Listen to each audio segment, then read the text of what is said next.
वेदांत को इस घर में आए हुए करीब 3 हफ्ते बीत चुके थे। इन 3 हफ्तों में घर का माहौल काफी बदल गया था। वो छोटा सा घर जो हमेशा सुहासिनी जी के तानों और रिया की खामोशी से भरा रहता था, अब वहाँ अक्सर आरव और वेदांत की हंसी गूंजती थी। रविवार की सुबह थी। हॉल में आरव और वेदांत बैठे थे। सामने मैथ्स की किताब खुली थी, लेकिन दोनों के हाथों में गेमिंग कंसोल थे। आपके रिफ्लेक्सेस बहुत स्लो हैं। ये देखो, मैंने आपको स्नाइप कर दिया। You are dead in the game. Cheating है बड़ी। मैंने स्क्रीन से नजर हटाकर तुम्हारी मैथ्स की बुक देखी थी। और वैसे भी मुझे बिजनेस मुझे डिजाइनिंग में ज्यादा फोकस करना होता है, गेमिंग में नहीं। एक्सक्यूज मत दो आपको कुछ भी नहीं आता। वैसे एक बात बोलूं, आप बिल्कुल मेरे उस एनिमे कैरेक्टर की तरह हो जो बाहर से एकदम चिल रहता है लेकिन अंदर से सुपर स्ट्रांग है। No cap. वेदांत मुस्कुराया और उसने प्यार से आरव के बाल बिगाड़ दिए। इन 3 हफ्तों में वेदांत को आरव से एक गहरा लगाव हो गया था। वो सिर्फ अपना डीएनए टेस्ट का रिजल्ट नहीं चाहता था, वो सच में इस बच्चे को अपनाना चाहता था। रिया किचन से बाहर आई। उसके हाथ में पोहे की प्लेट्स थीं। वो दरवाजे पर ही रुक गई और दोनों को हंसते हुए देखने लगी। रिया की आंखों में एक अजीब सी चमक थी। इतने सालों में उसने आरव को इतना खुश कभी नहीं देखा था। रोहित रिया का दिवंगत पति आरव से बात तक नहीं करता था, और वेदांत आरव के लिए एक पिता, एक दोस्त, सब कुछ बन चुका था। रिया मन ही मन कहती है, ये विवान आखिर है कौन? जब से आए हैं घर का जैसे नक्शा ही बदल दिया है। क्यों मुझे इसके आसपास होने से इतना सेफ फील होता है? नहीं रिया, कंट्रोल। तू फिर से किसी अजनबी पर भरोसा नहीं कर सकती। रिया ने अपने ख्यालों को झटका और डाइनिंग टेबल पर प्लेट्स रखते हुए आवाज दी, आरव, गेम बंद करो और ब्रेकफास्ट कर लो। और विवान, तुम भी आ जाओ। वेदांत तुरंत उठकर टेबल पर आ गया। उसने रिया की तरफ देखा। रिया ने एक सिंपल सा कॉटन का सूट पहना हुआ था और उसके बाल एक रफ बन में बंधे थे। वेदांत के लिए दुनिया की कोई भी सुपर मॉडल इस वक्त रिया से ज्यादा खूबसूरत नहीं थी। खुशबू तो बहुत अच्छी आ रही है। वैसे रिया, तुम बेकरी में इतना अच्छा खाना बनाती हो, कभी सोचा है कि इसे बड़े लेवल पर लेकर जाओ, लाइक ए कैफे, रेस्टोरेंट? रिया ने हल्की सी मुस्कान के साथ कहा, बड़े सपने देखने के लिए जेब भी बड़ी होनी चाहिए विवान। मिडिल क्लास लोगों के सपने ईएमआई और रेंट चुकाने में ही खत्म हो जाते हैं। चलो अब जल्दी खाओ। वेदांत खामोश हो गया। वो मन ही मन सोच रहा था, तुम्हें पता नहीं है रिया, लेकिन बहुत जल्द तुम्हारे कदमों में वो सब होगा जो तुम डिजर्व करती हो। कुछ देर बाद दोपहर का वक्त था।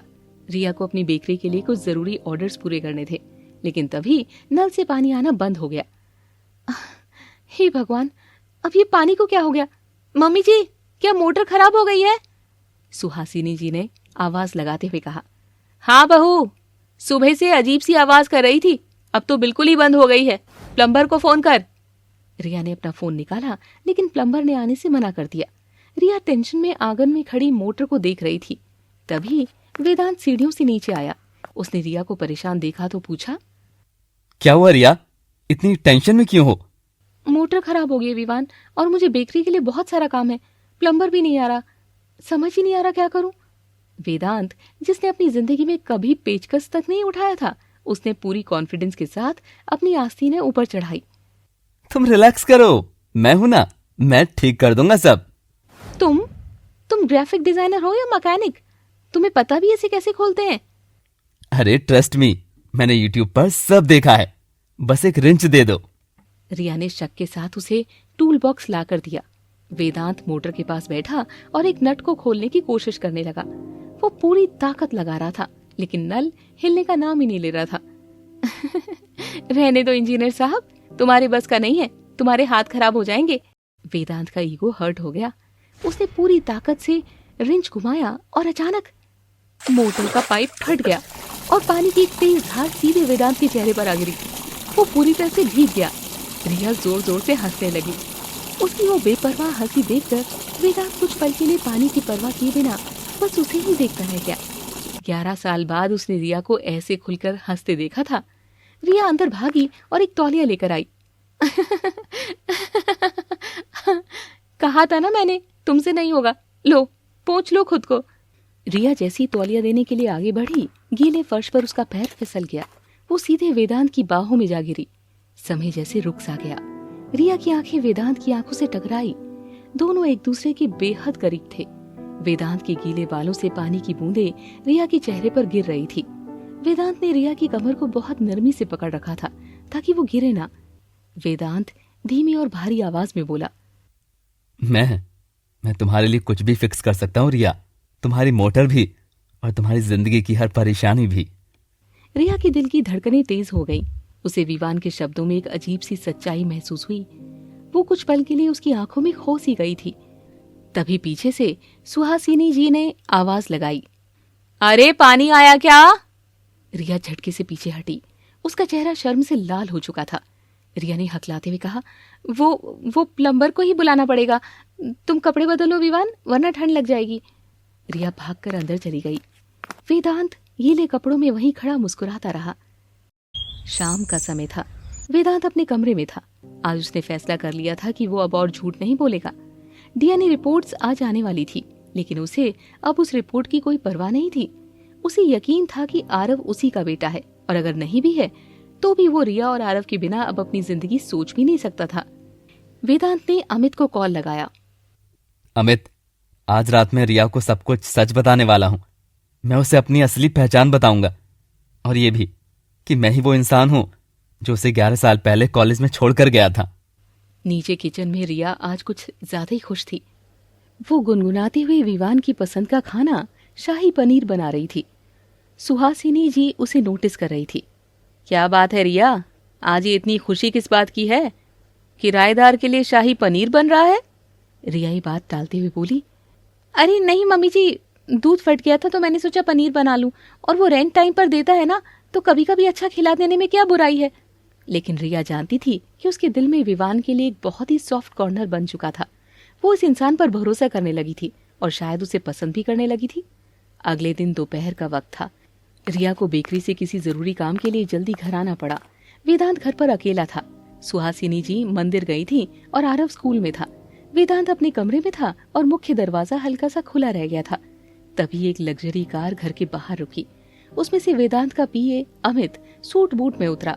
उसके हाथ में एक सील बंद लिफाफा था। वो सीधे घर के अंदर आ गया और सीढ़ियां चढ़कर वेदांत के कमरे की तरफ जाने लगा।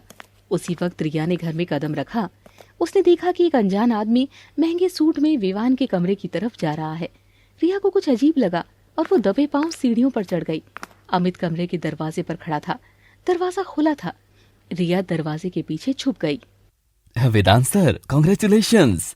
रिया चौंक गई। वेदांत सर? विवान को ये वेदांत सर क्यों बोल रहा है?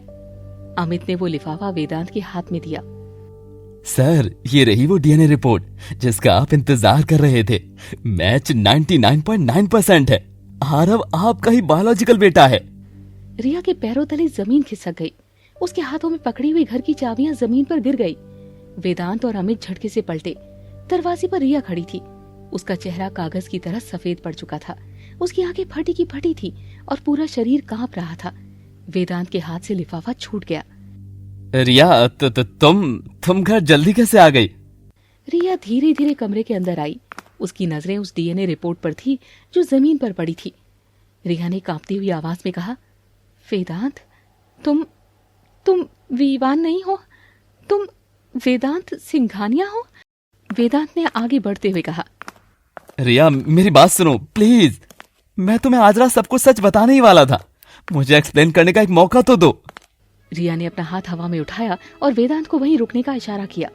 उसकी आंखों से आंसुओं की धार बहने लगी थी, लेकिन उन आंसुओं में सिर्फ दर्द नहीं, धधकती हुई आग भी थी। तो ये था तुम्हारा असली प्लान? इंडिया का सबसे बड़ा अरबपति एक मिडिल क्लास झुग्गी में किराएदार बनकर आता है सिर्फ इसलिए ताकि वो मेरे बेटे का डीएनए चुरा सके? नहीं रिया, मैं तुम्हारे लिए आया था। मैंने तुम्हें 11 साल पहले नहीं छोड़ा था रिया। मेरे डैड ने मुझे। Shut up, just shut up. तभी कमरे में एक जोरदार आवाज गूंजी। रिया का हाथ पूरी ताकत से वेदांत के गाल पर पड़ा।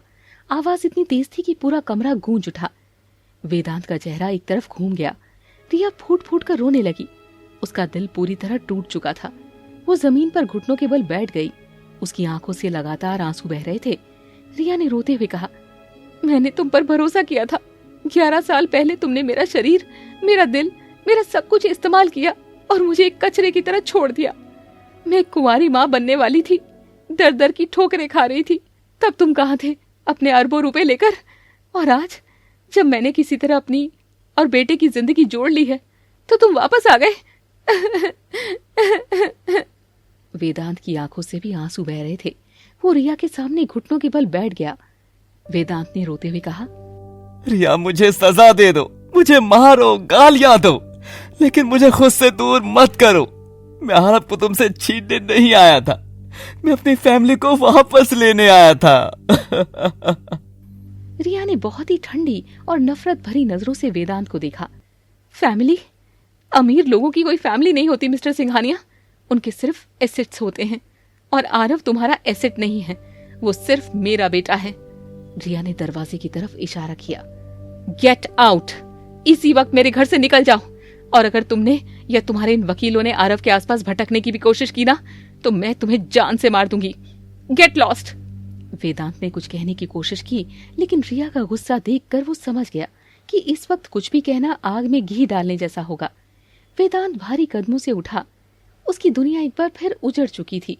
वो बिना कुछ कहे अपना सूटकेस लेकर सीढ़ियों से नीचे उतर गया। रिया दरवाजे के सहारे नीचे बैठ गई और अपने घुटनों में सर देकर जोर जोर से रोने लगी। आगे क्या होगा आपको क्या लगता है? कमेंट में जरूर बताएं। Thanks for watching.